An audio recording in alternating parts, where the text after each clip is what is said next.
Bonjour et bienvenue pour ce nouveau webinaire Mindjet. Nous allons aujourd'hui parler de sessions de brainstorming et comment un petit peu vous faciliter la tâche grâce à Mind Manager. Donc ce webinaire va s'adresser vraiment à toute personne qui travaille avec Mind Manager. Vous n'avez pas besoin de bien connaître le produit, hein. Ça va être des choses très simples que je vais vous montrer ce matin. Moi je suis Christophe Portali, je suis Customer Success Manager chez Mindjet. Donc n'hésitez pas, si vous avez une question qui n'est pas sur le sujet d'aujourd'hui, vous pouvez m'envoyer une question directement sur mon email. Par contre, si vous avez des questions concernant le webinaire d'aujourd'hui, n'hésitez pas, vous avez dans GoToMeeting un petit panneau qui s'appelle le panneau questions, dans lequel vous pourrez poser vos questions en direct et moi j'y répondrai en fin de session, donc sans aucun problème. Bien entendu, la vidéo de ce webinaire va être enregistrée et elle est disponible sur notre site web. Si vous y êtes déjà allé, vous avez également les autres enregistrements des précédents webinaires qui sont disponibles là, sur le site web.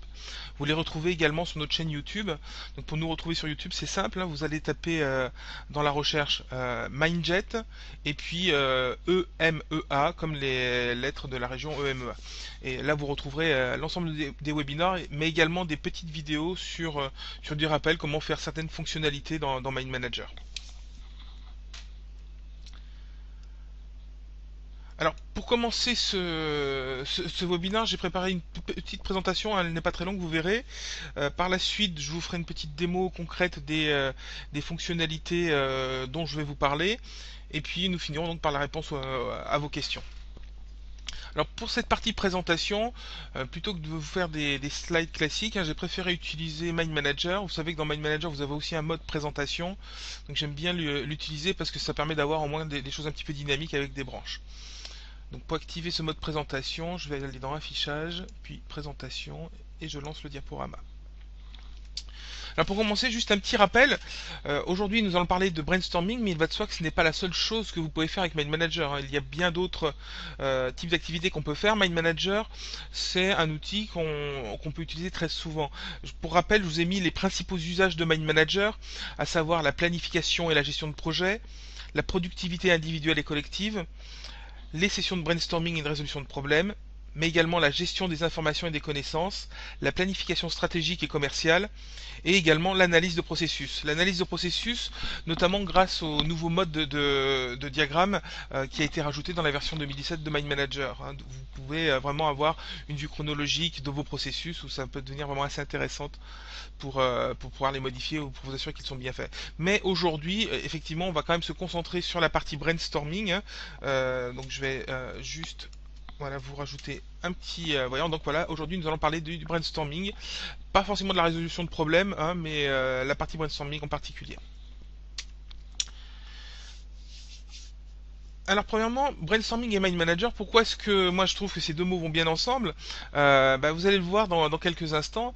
Mind manager, c'est un outil qui a tout pour vous faciliter la vie quand vous avez des sessions de brainstorming.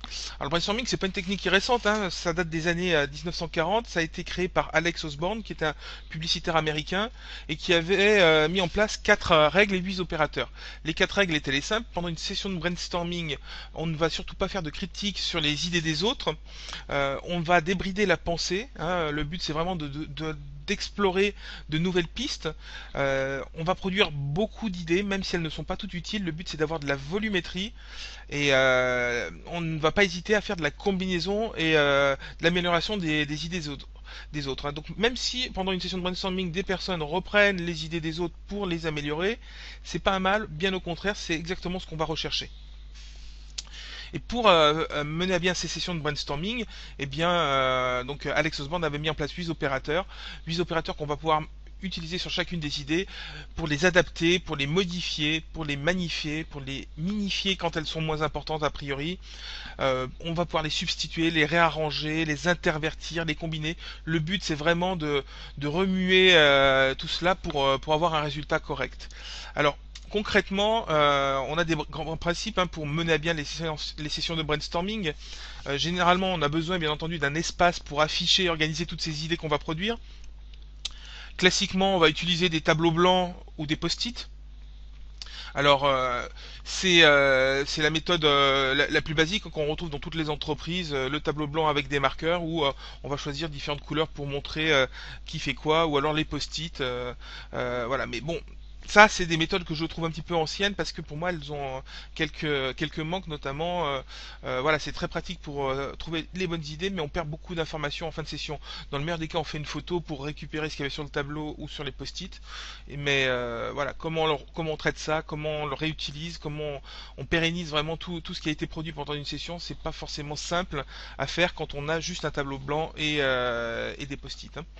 Alors généralement, on a également besoin d'un animateur pour justement relancer le processus de création d'idées. Et puis surtout, comme je vous le disais il y a un instant, on a besoin de beaucoup de temps pour pouvoir organiser, traiter les idées qui sont produites. Beaucoup de temps parce que c'est bien beau d'avoir écrit les choses sur un tableau, d'avoir pris des post-it, mais quand on veut justement mettre en avant une idée par rapport à une autre, comment est-ce qu'on fait? Est-ce qu'on choisit d'autres couleurs, d'autres choses? C'est pas forcément simple à mettre en place, hein, quand on a uniquement tableau blanc et post-it, et pourtant c'est ce qu'on retrouve encore dans beaucoup d'entreprises. Alors, pourquoi Mind Manager peut vous aider? Alors pour ceux qui ne le connaissent pas encore bien, Mind Manager c'est un outil qui est idéal pour organiser les informations. Vous allez voir dans quelques instants comment c'est simple de capturer des informations, donc des idées. Les organiser c'est très simple, c'est les prendre avec sa souris, les déplacer proches des unes des autres, et quand deux éléments sont proches dans Mind Manager, on peut créer un lien. C'est aussi simple que ça.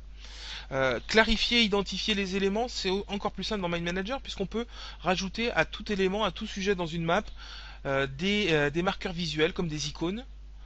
On peut rajouter des images, on peut rajouter ce qu'on appelle des balises si on veut mettre des petites étiquettes de texte sur chaque sujet en plus. Donc voilà, c'est très simple dans Mind Manager de pouvoir rajouter de l'information sur l'information. Partager, c'est également facile avec Mind Manager. On va voir tout à l'heure aussi que dans Mind Manager, tout ce que l'on crée, tout ce que l'on met dans une map n'est jamais ad vitam piégé dans cette map. Non, l'information que vous allez créer, on peut la partager facilement. Pourquoi on peut la partager facilement? Parce qu'on peut transformer la map en d'autres formats. On peut basiquement l'exporter en Word, si on a envie après de faire un email avec le contenu de la map que l'on va créer. On peut convertir la map en un format dynamique que l'on pourra partager facilement avec un simple navigateur. C'est ce qu'on appelle l'export en map dynamique dans un format qui s'appelle le HTML5. Pour ceux qui connaissent un petit peu, le HTML5 c'est un standard. C'est un standard qu'on retrouve aussi bien sur son PC que sur sa tablette ou sur son smartphone.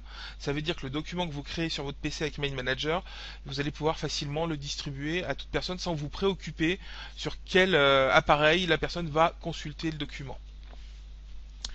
Et puis Mind Manager, c'est aussi un outil qui va être pratique pour mettre en place un plan d'action et de suivi après la session de brainstorming. C'est bien d'avoir une bonne idée, mais généralement après, il faut en faire quelque chose. Donc là, on va pouvoir s'assurer, avec notamment les liens vers Outlook ou les liens vers SharePoint, que le plan d'action que l'on va créer sera bien suivi. Alors, pour ceux qui ne connaissaient pas encore Mind Manager, oui, Mind Manager c'est un outil, juste avant de passer sur la partie démo, hein, c'est un outil qui va vous permettre facilement donc de capturer de l'information. Mais c'est un outil qui ne va pas vous nécessiter une longue formation. C'est un outil qui va vous sembler familier, notamment si vous utilisez déjà la suite Office. On a repris le même fonctionnement. Vous voyez qu'on a un ruban dans lequel on retrouve les fonctionnalités qui sont classées par thème. Par exemple, si vous voulez rajouter des choses sur une map, logiquement, vous allez aller sur le ruban insertion et en cliquant dessus, vous allez retrouver toutes les fonctionnalités de tout ce que vous pouvez rajouter comme fonctionnalité extérieure pour créer de nouveaux sujets, pour créer des relations, pour créer des entourages, etc., etc. dans une map, hein. Alors, Mind Manager, c'est un outil aussi qui est livré avec des modèles, ça va de soi. Notamment pour les sessions de brainstorming, vous avez des modèles qui sont fournis. Hein, quand on vient dans Fichier puis dans Nouveau, vous avez donc des modèles vierges, ici, en haut de l'écran. Et puis après, dans ce qu'on appelle les modèles locaux, vous retrouvez différents thèmes. Et notamment, vous avez réunion et événements. Et dans réunion et événements, on va retrouver notamment une réunion de brainstorming disponible en tant que modèle. Alors l'avantage des modèles fournis directement par Mindjet, c'est on les a commentés. Ça veut dire que nos modèles, vous avez des petites informations sous forme de notes qui vous expliquent à quoi sert ce modèle, comment on l'utilise, et puis qui vous donnent des rappels, là par exemple sur la logistique, les consignes, les détails pour préparer la réunion, tout simplement. Et après, c'est à vous de mettre les choses qui vont vous intéresser dessus, bien sûr. Donc on propose un certain nombre de modèles par défaut dans Mind Manager. On vous propose également un site collaboratif que certains, je pense, connaissent. Ce site s'appelle Map4That. Alors, le voici. Et dans Map Format, vous avez d'autres modèles qui sont disponibles, notamment pour gérer des sessions de brainstorming. Alors ces modèles-là ne sont pas forcément proposés par MindJet. Ce sont des utilisateurs de nos logiciels qui ont décidé de mettre à disposition leur map directement sur ce site. Donc n'hésitez pas, même si l'accès au site est soumis à un login, un mot de passe, l'accès est gratuit. Hein. Vous n'avez rien à payer pour pouvoir récupérer les maps qui sont mises à disposition sur MapFormat. Hein. Comment concrètement on va pouvoir mener à bien sa session de brainstorming avec Mind Manager? Vous voyez que je vous ai préparé une petite map avec quelques rappels, quelques conseils. Donc généralement c'est bien de rappeler la règle du jeu avant une session de brainstorming aux différents participants. Alors vous allez leur rappeler bien entendu que toutes les idées comptent, que la hiérarchie n'aura pas lieu pendant la session de brainstorming, etc., etc. Mais il faut quand même que les choses soient un peu productives. Donc il faut quand même un petit peu cadrer cette session. C'est pour ça qu'on va peut-être être amené à devoir gérer le temps. Et pour gérer le temps, dans Mind Manager, vous avez un minuteur qui est disponible. Hein, le but, c'est pas que la session de brainstorming s'éternise, c'est que sur de courtes périodes, tout le monde participe et participe pleinement. Donc pour mesurer ça, il suffit d'activer le minuteur. Le minuteur, en fin de compte, vous le retrouvez si vous faites un clic droit, vous voyez en bas de la barre d'état de Mind Manager, vous avez ce menu qui apparaît et là vous retrouvez le minuteur. D'accord. Une fois que le minuteur est activé, vous allez pouvoir le mettre en place pour un certain nombre de durées déjà prédéfinies. D'accord. Donc par exemple, on peut notamment mettre une alarme audio, masquer lorsqu'on a plus de 5 minutes, etc., etc. Et dans ce cas-là, le minuteur ne s'affichera qu'en dessous de 5 minutes, donc sur la fin de la session. Mais voilà, vous pouvez gérer ça assez facilement avec Mind Manager. Euh, Au niveau du process, lorsqu'on va faire sa session de brainstorming, eh bien, vous allez pouvoir déjà vous aider de ce qu'on appelle la section de map. La section de map, c'est un ensemble de modèles de branches. Cette fois-ci, ce n'est pas des modèles de map complets, ce sont des modèles de branches. Imaginons que je commence une session de brainstorming de zéro. Donc voilà, j'ai ma session de brainstorming. Donc en sujet central, j'indique son nom. Imaginons que je produise des idées.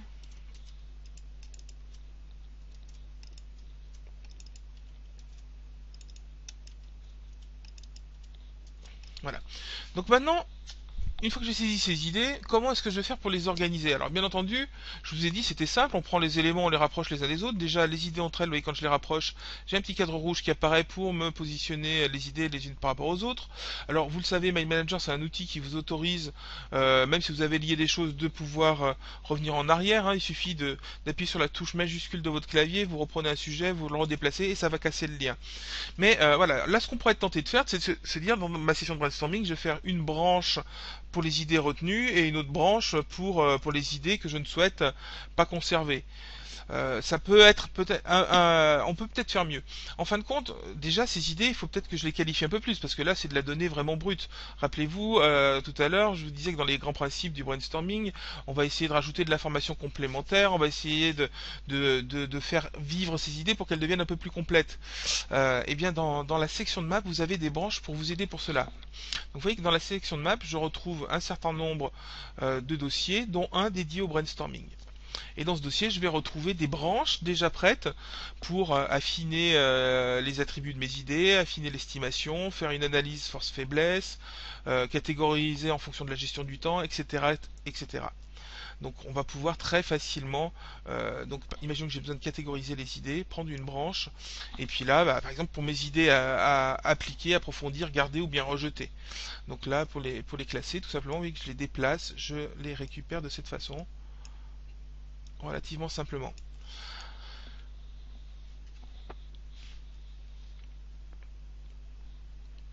Alors, vous avez vu qu'il y a un certain nombre de branches. Bien entendu, ce nombre de branches, peut-être que vous allez vouloir le modifier. Hein. La sélection de map n'est pas quelque chose de figé. Imaginons que j'ai besoin de rajouter une branche que j'aurais modifiée. Donc, imaginons que je crée une autre branche avec des informations. Voilà, je vais faire juste une petite arborescence. Voilà. Imaginons que ce soit cette arborescence qui m'intéresse et que j'ai besoin de la sauvegarder. Il me suffit de la cliquer, vous voyez, depuis la map, de la déplacer dans la section de map et ça me permet de la conserver. D'accord? Bien entendu, après, je peux la renommer, je peux la supprimer, je peux la dupliquer, etc., etc. Alors, petite particularité sur ces branches qui sont dans la section de map, c'est que individuellement, c'est un fichier indépendant. Ça veut dire que si je veux partager de nouvelles sections de map que j'ai créées, il me suffit de copier ce fichier dans le Mind Manager, sur le PC de mon collègue qui a besoin de l'utiliser. Donc on peut même imaginer à faire une section de map commune à plusieurs utilisateurs parce qu'on va l'avoir stocké sur un partage réseau.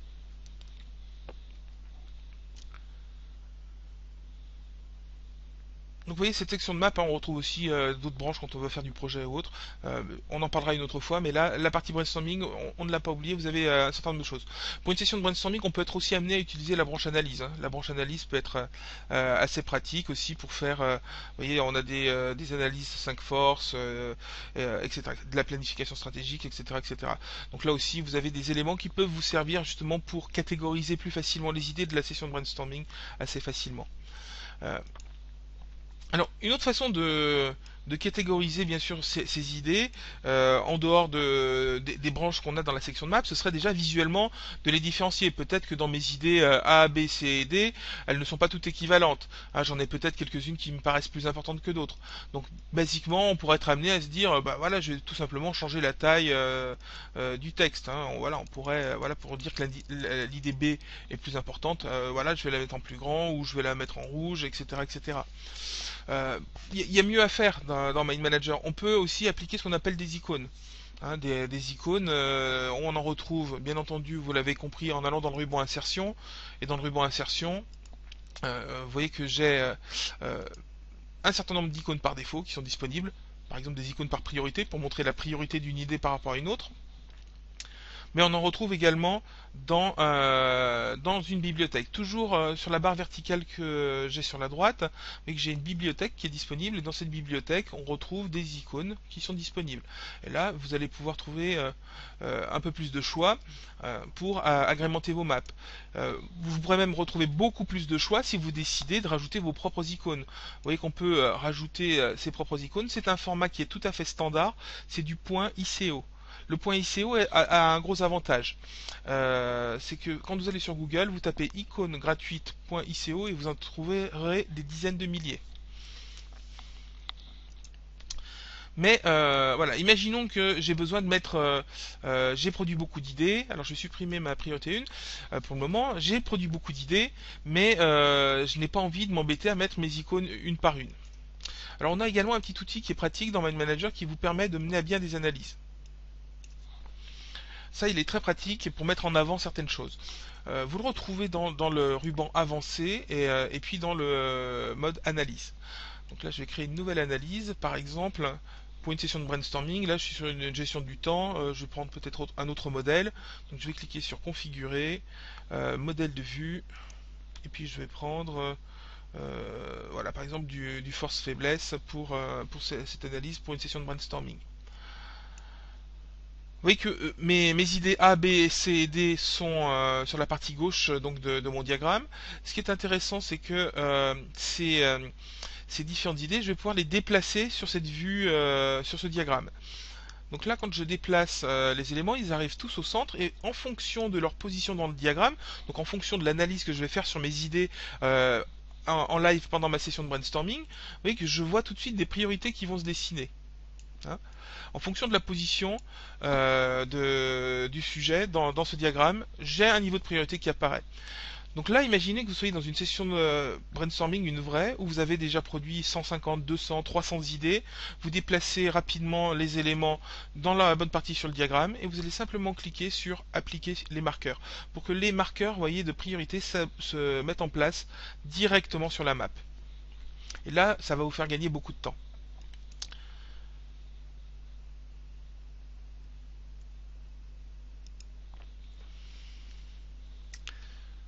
Alors, il y a une chose qui est aussi importante à faire, c'est quand on veut étendre une idée complémentaire, c'est de rajouter des sujets secondaires. Les sujets secondaires, tout simplement, quand vous avez déjà mis en place un sujet, vous allez cliquer, vous voyez, sur le petit plus qui est sur le côté du sujet, ou alors, comme je vous le disais tout à l'heure, dans le ruban insertion, hop, vous pouvez rajouter des nouveaux sujets secondaires directement. Mais bon, sur les dernières versions, vous voyez, vous avez ces petits points d'ancrage autour du sujet qui sont très pratiques et qui vont permettre de rajouter les sujets facilement. Hein, et là, vous allez pouvoir mettre du détail parce que peut-être que vous allez pouvoir définir une thématique concernant vos différentes idées assez facilement. Et l'intérêt d'avoir ce système-là, c'est qu'après on peut maintenir une cohésion en créant un entourage. Imaginons que là, voilà, j'ai une idée principale en petit 3, et puis là, mes idées secondaires qui viennent se rattacher. Si je veux montrer qu'il y a de la cohésion, je vais sélectionner mon idée principale, je vais aller dans entourage, et là, dans l'entourage, vous voyez que je vais créer un petit cadre autour pour garder une cohésion autour de ce petit pavé d'information.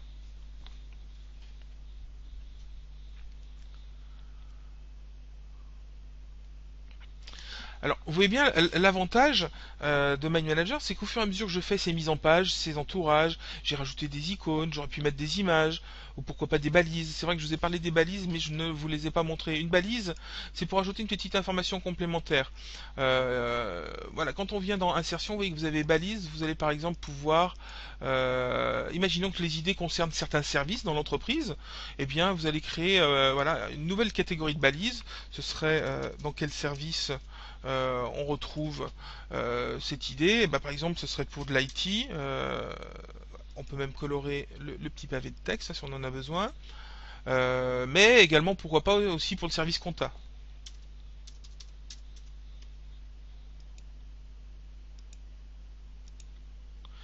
D'accord. Donc vous voyez, on peut rajouter aussi sur une idée une petite information complémentaire.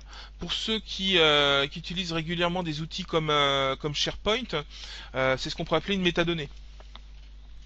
Une information qui vient donner un complément pour que les choses soient plus faciles à appréhender. Alors, Mind Manager, vous savez que c'est aussi un outil de productivité. Donc, tout ce que vous mettez sur l'écran, imaginons que j'ai besoin de compta sur une autre idée, je ne vais pas m'amuser à la retourner dans insertion balise, puisque je l'ai sous les yeux. Il suffit de cliquer sur compta, de le déplacer sur le sujet où je vais en avoir besoin à nouveau, et vous voyez que ça va me permettre de le dupliquer assez facilement. Alors ce qui est intéressant également, c'est là par exemple je vais pouvoir me dire tiens j'aimerais avoir une idée de toutes les idées qui ont été produites pour la compta pendant ma session parce qu'on veut se concentrer, on doit faire des avancées sur ce domaine-là, et bien je vais pouvoir activer un filtre. Quand je viens ici, vous voyez que j'ai des filtres prédéfinis, puis j'ai ce qu'on appelle le filtre multicritère. Le filtre multicritère, en fin de compte, il va tenir compte de tout ce qu'on a rajouté sur la map. Hein, vous voyez des icônes, on voit également des couleurs, on voit également les petites balises que j'ai créées il y a un instant. Et notamment, si j'ai envie de me concentrer sur les idées qui concernent la compta, je vais juste activer ici ce fameux filtre. Et là, je vais retrouver uniquement affiché à un moment donné l'information qui est intéressante. Ça va me permettre de me concentrer quelques instants. Donc, dans une session de brainstorming, typiquement, on va avoir peut-être mis en place énormément d'idées. On va faire un premier niveau de filtre avec un premier lot d'idées qu'on souhaite retenir. Et les autres, on va les masquer. On peut faire de cette façon, simplement en ayant appliqué, vous l'avez vu, une petite balise ou une icône. Pour supprimer le filtre, bien entendu, on reclique en bas, vous voyez que j'ai un petit entonnoir avec une croix pour supprimer le filtre, et ça permet de l'enlever. Une autre façon de faire un filtre serait de faire ce qu'on appelle un filtre rapide. Le filtre multicritère a un avantage, je peux mettre plusieurs critères en même temps, mais si je veux faire un filtre rapide sur un seul critère particulier, imaginons que j'ai envie de faire un filtre sur IT, je vais faire un clic droit, et ici vous allez voir que je retrouve ce qu'on appelle le filtre rapide, et je vais pouvoir décider d'afficher ou de masquer tous les sujets avec ce marqueur. On en reviendra au même, ça reste un filtre, hein, mais c'est une autre façon de le mettre en place.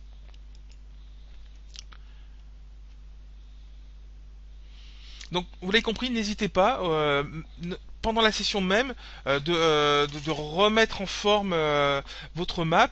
Moi, ce que je préconise même, c'est d'utiliser la map projetée pendant la session. Alors dans l'idéal, c'est vrai que pour l'animateur, c'est peut-être un peu compliqué d'être devant tout le monde, d'animer les choses et de saisir les éléments sur Mind Manager. Dans ce cas-là, vous pouvez nommer un rédacteur qui sera chargé de faire justement toutes ces mises en page pendant que l'animateur va poser les bonnes questions, va solliciter les personnes. Au moins, le rédacteur va pouvoir lui mettre en forme facilement les sujets, changer les couleurs, mettre les noms de ressources, etc., etc. Alors, on peut rajouter énormément d'informations dans MindManager, hein. Si ça avait du sens, sur un sujet, on pourrait également rajouter, pourquoi pas, des fichiers. Donc sur un principe identique, hein, on va pouvoir aller dans son explorateur de fichiers habituel. Alors, il faut juste que je puisse l'afficher.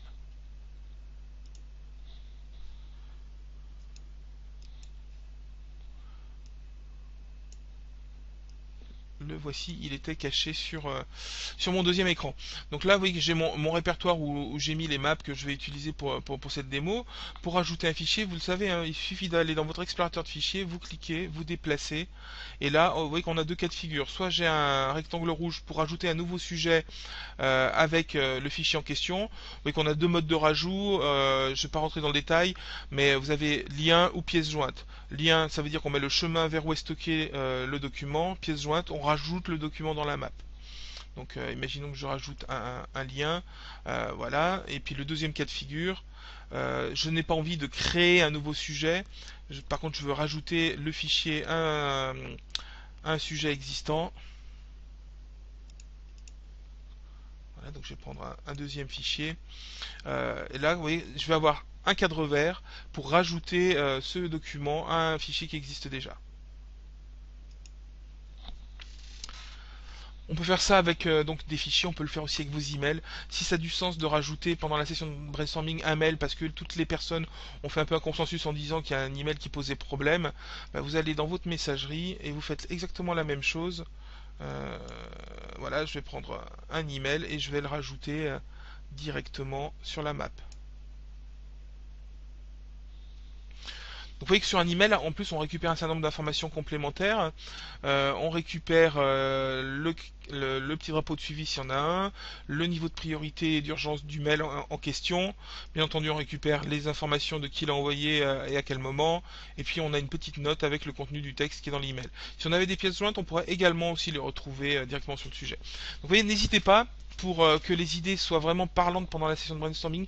S'il y a besoin de rajouter de l'information, n'hésitez pas à le faire. Alors, il y a également une chose qui va être intéressante, c'est, voilà, imaginons on a fait la session de brainstorming, on a mis en place tous les éléments, on les a organisés, on les a encadrés, on a rajouté l'information qui va bien. Voilà, on peut faire aussi un petit plan d'action. Très simplement, les idées qui vont être qui vont être intéressantes, ben, on va pouvoir simplement les transformer en des tâches à suivre. Transformer un sujet en une tâche, c'est très simple dans Mind Manager, hein. Je vais revenir sur mon petit exemple avec mes idées A, B, C et D. Imaginons que mon idée B soit vraiment importante. Là, d'ailleurs, du coup, j'ai pas mis le bon niveau de priorité, mais c'est pas grave. Vous voyez, quand je reclique sur la petite icône de priorité, ça me permet de refaire défiler le cycle, c'est pas un souci. Mais imaginons que cette idée B, voilà, ça devient une idée intéressante, donc on va commencer un peu à transformer ce sujet en quelque chose qu'on va pouvoir exploiter dans une to-do list. Donc on va tout simplement le transformer en une tâche. Je vais aller ici, vous voyez, dans info de tâche pour déjà peut-être lui mettre une progression pour montrer où on en est de l'avancement, une date de début, une date de fin, et pourquoi pas un nom de ressource.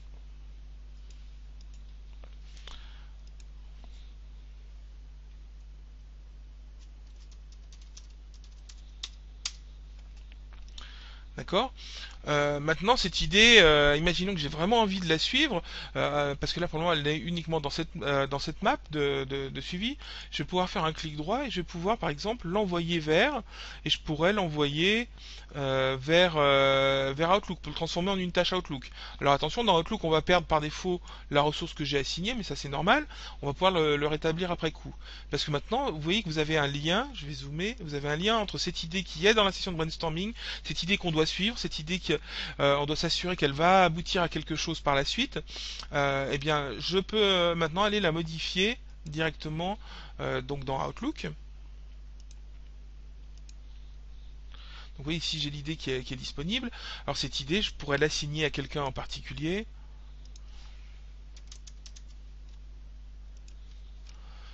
Je pourrais, voilà, imaginons que je fasse send, donc je reçois cette idée dans ma boîte mail, je vais tout de suite la modifier. À partir du moment où moi je l'ai reçu dans ma boîte mail, la personne qui me l'a envoyé perd le contrôle sur les modifications, hein, c'est le principe de fonctionnement d'Outlook.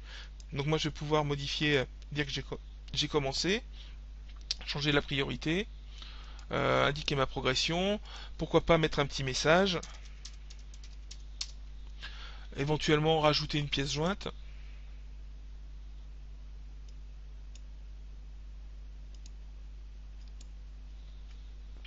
Etc., etc. Alors là, je vais pas faire send parce que j'ai pas connecté mon Outlook. Hein, il est en mode hors connexion, donc je vais juste faire save, mais ça fera la même chose. L'intérêt, c'est que sur la personne qui a mis en place cette liste de choses à faire, eh bien, on va pouvoir facilement récupérer l'information pour que ça se mette à jour automatiquement. Vous voyez ici que ma progression a été changée, ça m'a rajouté également une petite note avec le texte qui était dans la tâche à réaliser dans Outlook, et puis ça m'a également rajouté en pièce jointe le fichier qui était disponible. Donc ça peut être assez pratique pour assurer le suivi de l'après-réunion. On a plein de choses comme ça qu'on peut faire également dans Mind Manager. Hein. Là, par exemple, je vous ai simulé une petite session de brainstorming où on a mis en place, voilà, sur chacune des idées, un coût et un bénéfice qu'on espère pouvoir faire sur ces idées. Donc, par défaut, sur idée, vous voyez que le calcul est fait. Toutes les idées qui ne sont pas encore liées, bah, j'ai leur coût total qui apparaît ici, le bénéfice total que je pourrais en faire qui apparaît ici. Et quand je vais prendre les idées qui vont être approuvées, par exemple celles qui sont en priorité 1, vous voyez que on a un transfert qui s'opère depuis le sujet ID vers le sujet approuvé. Là, j'ai tout simplement utilisé les formules de calcul intégrées à Mind Manager. Une autre façon peut-être d'utiliser cette fonctionnalité serait aussi de se dire tiens, j'ai des idées, et notamment pour assurer le consensus, hein, c'est aussi une chose qu'on essaye de faire dans les sessions de brainstorming, c'est donner une note à chaque idée. Là, par exemple, vous voyez, pour approuver une idée, il faudrait que une idée ait une note supérieure à 7. Or là, j'ai aucune idée qui est supérieure à 7 pour le moment. Les idées améliorées, il faudrait que j'ai un total de 5 à 7. D'accord. Et total inférieur à 5, c'est les idées que je vais rejeter.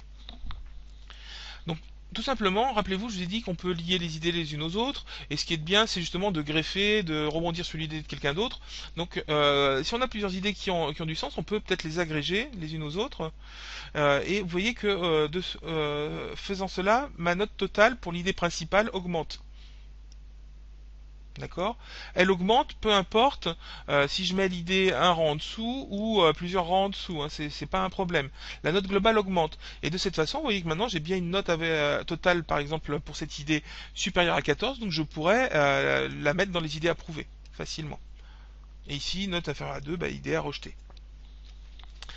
Donc vous voyez, toutes les fonctions de Mind Manager peuvent vous être utiles hein, pendant une session de brainstorming. Là, c'est tout simplement les fonctions de calcul que j'ai utilisées. Alors les fonctions de calcul, hein, pour ceux qui ne connaissent pas, vous les retrouvez dans la partie avancée. Là, par exemple, sur le total, moi j'ai tout simplement fait une petite formule qui indiquait de faire la somme de la propriété qui s'appelle note quand c'est un sujet descendant. Chaque fois que ça trouve la propriété note liée un rang ou plusieurs rangs en dessous, ça le rajoutait. Et puis ça rajoute bien sûr la note du sujet actuel. C'est pour ça que j'ai pu avoir cette pondération qui se faisait très facilement.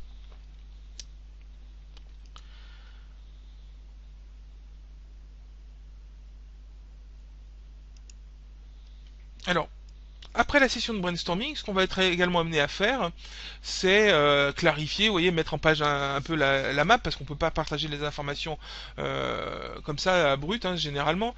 N'oubliez pas, hein, le but c'est de ne pas perdre toute l'information. Quand vous êtes dans une session de brainstorming avec un tableau blanc et avec les post-it, bah, vous avez, à part la prise de photos à partager pour tout le monde, ça va nécessiter quand même un boulot assez important pour la personne qui serait chargée sinon de retranscrire toutes les informations.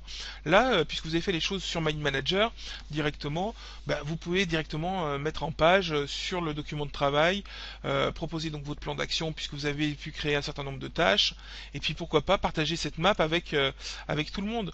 Comment est-ce qu'on partage cette map avec tout le monde? Bah, soit vous avez de la chance, tout le monde a Mind Manager. Dans ce cas-là, vous donnez le fichier .map. Sinon, avec Mind Manager Enterprise, on vous fournit un reader que tout le monde peut utiliser. Dans ce cas-là, vous donnez le fichier de .map, les personnes avec le reader pourront consulter la map facilement. Alors par contre, ils ne pourront pas la modifier.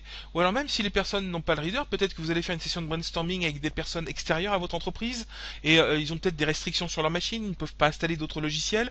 Dans ce cas-là, la map, vous pouvez la convertir en un format dynamique qui s'appelle le HTML5. Donc quand je viens dans Fichier, quand je vais venir dans Exporter, vous allez voir que je retrouve un certain nombre de formats d'export. Donc je vous disais tout à l'heure qu'on pouvait exporter au format Word, si on voulait par exemple faire un email. Mais moi là ce qui m'intéresse c'est ce premier format, la map interactive au format HTML5. Et là l'intérêt de ce format interactif, c'est qu'on va pouvoir, vous allez voir dans un instant, l'utiliser avec un simple navigateur. Donc là j'ai ma map qui a été convertie. Maintenant je vais pouvoir donc l'ouvrir directement. Et je suis plus dans My Manager, je suis dans un navigateur.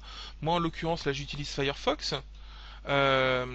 Donc on va pouvoir donc assez facilement voilà l'exploiter. Vous voyez qu'on retrouve la map avec les branches qui restent exploitables. Hein. Vous voyez quand je clique dessus, ça se déploie très facilement. Donc là, ça va permettre de donner à tout le monde. Eh bien voilà, on a fait une session de brainstorming, on a décidé telle chose et telle chose. Ben, voilà le document que je transmets à tout le monde. C'est un document HTML5, donc vous l'avez bien compris, on a un document unique .html qui contient toutes les informations, qui contient les fichiers si vous avez mis des fichiers joints, qui contient les calculs si vous avez mis des calculs, qui contient la totalité des informations. Le format HTML5, le format HTML, pour ceux qui le connaissent, c'est un format web 100%. Ça veut dire que si vous avez un intranet, que vous voulez même intégrer une map directement dans votre intranet, vous pouvez le faire de cette façon. Et mieux, si vous avez SharePoint, vous savez aussi qu'avec Mail Manager Enterprise, vous avez directement quelque chose qui s'installe sur le serveur SharePoint pour pouvoir directement consulter des maps en mode web. Alors pour ceux qui ne connaissent pas SharePoint, c'est un outil de Microsoft qui permet tout simplement de collaborer facilement. Hein, ça permet basiquement de faire un simple partage de fichiers qui sera accessible via un navigateur ou même aller jusqu'à créer des sites web complets. Je vais vous montrer concrètement à quoi ça ressemble une map qu'on aurait mise sur SharePoint. Donc typiquement, imaginons que j'ai besoin de cette map. Donc je vais revenir sur My Manager. J'ai besoin de cette map que je viens de créer. J'en ai besoin sur SharePoint pour la partager avec des collègues. Alors je vais tout simplement aller dans Fichier. Je vais aller dans Enregistrer sous. Et vous voyez que dans Enregistrer sous, moi j'ai indiqué des destinations qui ne sont pas des répertoires réseau classiques. Là, ce sont des répertoires que j'ai dans SharePoint. Alors parfois j'ai un petit message d'erreur, ne vous inquiétez pas, c'est dû au fait que quand je partage l'écran, j'ai pratiquement plus de bande passante hein, sur ma connexion internet. Donc parfois j'ai un petit message qui peut apparaître. Mais là, a priori, ce n'est pas le cas.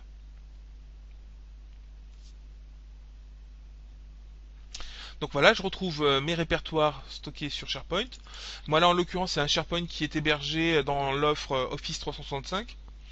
Et puis donc cette map brainstorming, je veux la partager avec des collègues, donc sur cet espace SharePoint. Donc là elle est en train de se copier. Ça va prendre quelques instants.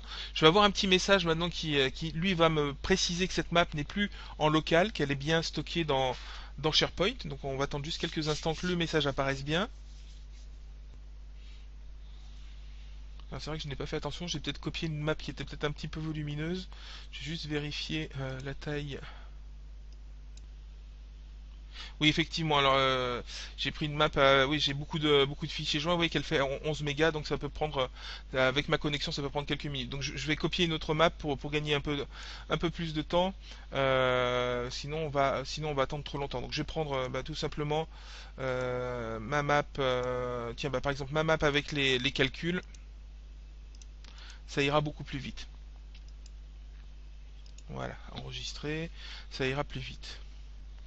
Donc vous voyez, là la map a été copiée dans SharePoint, j'ai le petit message qui me l'indique. Maintenant vous voyez en haut à gauche, par défaut je suis en lecture seule, bien entendu si je dois pouvoir remodifier cette map, je vais pouvoir faire ce qu'on appelle une extraction. Hein, c'est la terminologie SharePoint pour pouvoir le faire. Vous voyez, l'autre map n'est toujours pas fini de copier, donc j'ai bien fait de prendre celle avec donc les calculs, au moins elle est déjà copiée. Donc retournons sur le navigateur. Donc oui, par défaut, donc là j'ai donc cette map j'ai mon site SharePoint qui est en train d'arriver. Donc ce qu'on a fait nous sur ce SharePoint, comme c'est un site qui est dédié aux démos, on a chacun son espace de travail. Et pour naviguer plus facilement dans SharePoint, ben vous voyez qu'on a mis en place une petite map déjà de navigation. Au lieu d'aller chacun devoir taper une URL qui soit assez grande ou alors aller d'en chercher parce qu'on se rappelle plus où est l'information, si on a besoin d'aller chacun sur son espace de travail, vous voyez par exemple pour le mien, j'ai qu'à suivre cette branche, j'ai mes initiales et j'ai un lien pour accéder directement à mon espace partagé. Donc là je vais retrouver un espace que moi j'utilise normalement pour de la gestion de projet, mais dans lequel j'ai aussi une liste de fichiers dans lequel j'ai copié la map de brainstorming. Donc, vous pourrez très bien imaginer, sur ce projet en cours, on a fait une session de brainstorming et j'ai mis cette map à disposition pour toutes les personnes qui participent au projet. Donc on va aller directement à la partie fichier. Avec dans la partie fichier, j'ai un certain nombre de fichiers de tout type, hein. J'ai aussi bien du tableau Excel que du PDF, mais j'ai également des maps. Et au niveau des maps, c'était le scénario 2, la map que j'ai créée. D'ailleurs, vous voyez qu'elle apparaît ici, et elle a été créée il y a environ 1 minute. Donc c'est bien le bon fichier.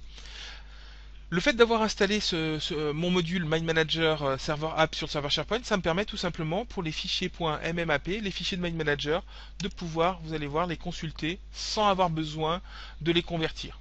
Sans avoir à faire, comme j'ai fait tout à l'heure, dans Mind Manager, fichier exporté vers HTML5. Là, directement, le fichier de map va être converti à la volée.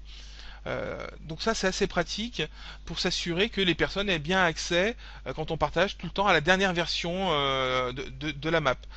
Sinon c'est pas forcément le cas, vous êtes vraiment tributaire du fait que la personne qui a créé la map ait bien pensé à faire fichier exporté et l'ait mis à disposition.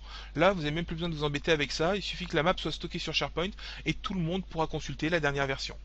Et bien entendu ça reste dynamique hein, sur SharePoint.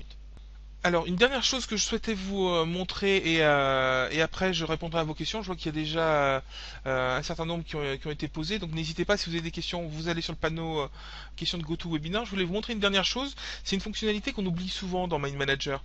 C'est une fonctionnalité pourtant qui est très intéressante, notamment dans le cadre de sessions de brainstorming. C'est une fonctionnalité qui va vous donner vraiment beaucoup plus de dynamisme quand vous devez brainstormer en équipe. Vous avez vu là, je vous ai dit, on est parfois obligé d'avoir un rédacteur parce que l'animateur ne peut pas tout faire, hein, parce que saisir au clavier et à la souris, ça peut quand même être une contrainte. Mind Manager, c'est un outil qui supporte le mode tactile. Alors, je vais vous montrer une petite vidéo. Alors, c'est pas une vidéo faite par Mindjet, c'est une vidéo que j'ai récupérée sur YouTube, mais qui a été faite avec Mind Manager. Et la personne utilise un écran de grande taille pour mener à bien une session de brainstorming. Alors, je vais agrandir un petit peu la taille de la vidéo pour que vous puissiez bien voir. Donc là, la personne utilise un écran de grande taille. Vous voyez, c'est un écran tactile de 82 pouces. On en trouve d'ailleurs de plus en plus dans des salles de réunion. En fin de compte, Mind Manager est connecté dessus. Vous voyez que on a un petit menu pour ceux qui connaissent Mind Manager qu'on ne trouve pas habituellement. En fin de compte, c'est un petit rappel pour les gestes qu'on va pouvoir utiliser. Puisque dans ce mode tactile, Mind Manager va supporter des gestes comme vous avez des gestes à faire sur votre smartphone ou sur votre tablette. Ça sera le même principe. Le gros avantage de l'avoir en mode tactile, Mind Manager, c'est que la personne va pouvoir directement créer ses sujets avec les gestes, mais également utiliser son écriture manuscrite pour saisir le texte dans les sujets. Donc là on va voir, la personne utilise donc un petit stylet pour avoir une écriture manuscrite et puis va créer différents sujets maintenant, les idées qu'il pourrait avoir à classer. Donc on va le laisser écrire au fur et à mesure. Au passage, vous voyez quand même qu'en fonction du type de sujet, la personne a pris la peine quand même d'utiliser des couleurs différentes. Là, pour des sujets flottants, on a une couleur violette. Pour le sujet central, on a une couleur rouge. Alors on va le laisser écrire, voilà, les sujets sont écrits. Maintenant, comment est-ce qu'on organise l'information avec cet écran tactile? Au lieu de s'embêter à prendre les sujets avec la souris, directement, vous voyez, avec le doigt, on fait glisser.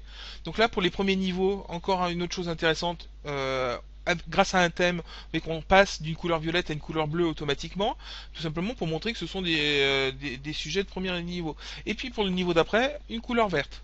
Donc vous voyez, organiser l'information depuis l'écran tactile, c'est vraiment enfantin. Et là, ça a vraiment un côté dynamique très très intéressant. Maintenant, autre fonction intéressante, puisque on était en écriture manuscrite, là la personne a cliqué sur une touche tout simplement pour transformer l'écriture manuscrite en écriture d'imprimerie, avec des caractères d'imprimerie, directement exploitables. Donc vous voyez, si vous avez la chance d'avoir ce type d'écran dans votre entreprise pour vos salles de réunion, surtout n'hésitez pas, utilisez-les avec Mind Manager et là vous allez vraiment créer une dynamique et vous allez voir que tout le monde va vous suivre sur la session de brainstorming et vous allez être encore plus productif que si vous le faisiez simplement avec votre PC dans un coin projeté sur un écran. Mais écoutez, ce que je vais faire maintenant, je vois qu'il nous reste plus beaucoup de temps, je vais répondre aux questions qui ont déjà été posées. Alors j'ai une première question où on me demande comment accéder à Map4vat. C'est simple, hein, dans votre navigateur, vous allez soit taper l'URL, soit vous allez sur Google et vous tapez Maps4vat et vous allez retrouver directement le site en question. Ah, vous voyez que, ma bande passante est vraiment, quand je partage mon écran, des moments un petit peu limites, mais voilà, donc le premier site, hein, c'est celui de Mindjet. Donc n'hésitez pas. Vous avez soit un petit bandeau pour rechercher, c'est ce que j'ai fait tout à l'heure en tapant brainstorming comme mot-clé pour remonter toutes les maps qui correspondaient, ou alors vous avez une galerie qui est classée par thème. Donc n'hésitez pas, vous pouvez y aller. Comme je vous le disais, l'accès, même s'il est soumis à login et mot de passe, est gratuit et vous pourrez télécharger les maps. Alors j'ai une autre question concernant cette fois-ci le minuteur. Alors, donc la personne me dit ne pas voir le minuteur dans Mind Manager. Alors on a deux cas de figure. Soit il n'est pas activé. Dans ce cas-là, comme je vous le disais, en bas de l'écran, vous faites un clic droit et vous cochez bien minuteur. Hein. Vous voyez, quand il est décoché, moi non plus, il n'apparaît pas. Et quand il est coché, bien entendu, il va être disponible. Ou alors peut-être que vous avez une version de Mind Manager très très ancienne. Dans ce cas-là, il n'y a pas d'autre solution que de la mettre à jour. Alors j'ai une autre question concernant l'export HTML5. Donc la personne me demande si on peut donner les maps exportées en HTML5 à quelqu'un qui serait sous Mac. Absolument aucun problème. Le format HTML5 c'est vraiment du standard. C'est indépendant de la machine sur laquelle vous allez être et du système sur lequel vous allez être. C'est votre navigateur qui va supporter ou pas le format HTML5. Donc à partir du moment où la machine supporte le format HTML5 via son navigateur, vous pourrez consulter les maps que vous aurez exportées de cette façon. J'ai vu récemment, il y a même des télévisions connectées maintenant qui ont un navigateur qui supporte le HTML5. Ça veut dire que même sur ces télévisions, sans ordinateur, vous pourrez consulter des maps. Ah, j'ai une autre question oui intéressante. On me demande, voilà, moi j'ai utilisé tout à l'heure le mode analyse avec le petit quadrant pour créer des analyses et la personne me dit ne pas le voir disponible. Pourtant elle a la dernière version de Mind Manager. Effectivement, sur la dernière version de Mind Manager, par défaut le mode analyse n'est pas activé. Pour l'activer, vous allez tout simplement aller dans Fichier, vous allez aller dans Options. Et dans Options, vous allez retrouver ce qu'on appelle les extensions. Les extensions, ce sont tous les modules complémentaires que l'on peut rajouter à Mind Manager par rapport à une version standard. Donc des modules complémentaires soit fournis directement par Mindjet dans Mind Manager, notamment le mode diagramme, mais également il y a aussi des partenaires qui créent des extensions qui sont commercialisées, que vous pouvez aussi utiliser et activer, désactiver de cette façon. Et donc là, je vais avoir ici donc mon modèle d'analyse. Donc là, j'ai les bases de données, j'ai la section de map Outlook et j'ai extension voilà, de mode analytique. C'est celui-ci qu'il faut cocher. Extension de mode analytique. Et là, vous retrouverez la petite icône du mode analyse que j'ai utilisé tout à l'heure.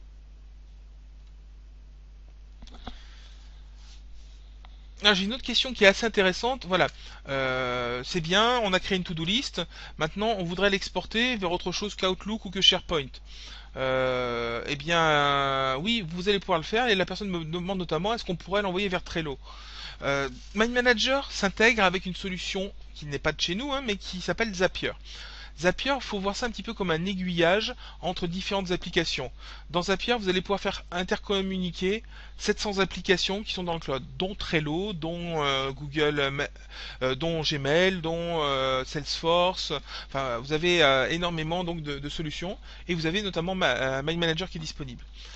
Et là, vous allez donc pouvoir définir des champs dans votre map qui vont pouvoir correspondre à des champs dans Trello. Et là, automatiquement, ce que vous mettrez dans votre map, quand vous allez cliquer sur Envoyer à Zapier, ça va automatiquement le mettre à jour dans Trello.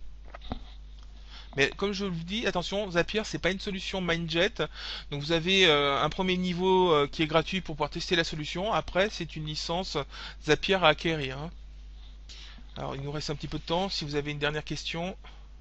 Ah, oui, donc, alors j'ai encore une question sur la partie que je vous ai montré avec SharePoint.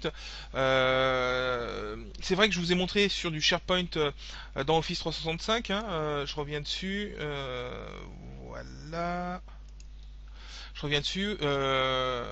Le SharePoint que nous utilisons, vous voyez, il est dans Office 365.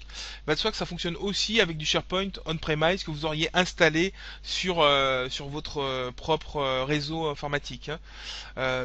Ça fonctionnera très bien. Il suffit d'avoir au moins du SharePoint 2013. Nous supportons actuellement SharePoint 2013 et 2016. Et sur la partie online, la totalité, bien entendu. Alors, dernier mot sur ce petit module que moi j'ai installé sur SharePoint. Il ne fait partie que de l'offre entreprise, hein. Si vous avez des licences individuelles, vous ne pourrez pas accéder à ces fonctionnalités SharePoint, hein. Il faut vraiment être en offre entreprise.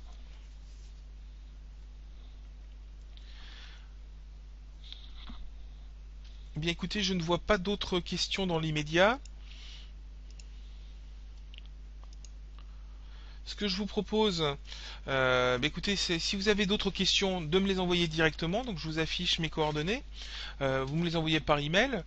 Euh, et si vous avez d'autres questions plus d'ordre commercial, voilà, vous avez une ancienne version, vous souhaitez la mettre à jour, bien n'hésitez pas à contacter notre service commercial, ils pourront vous répondre facilement.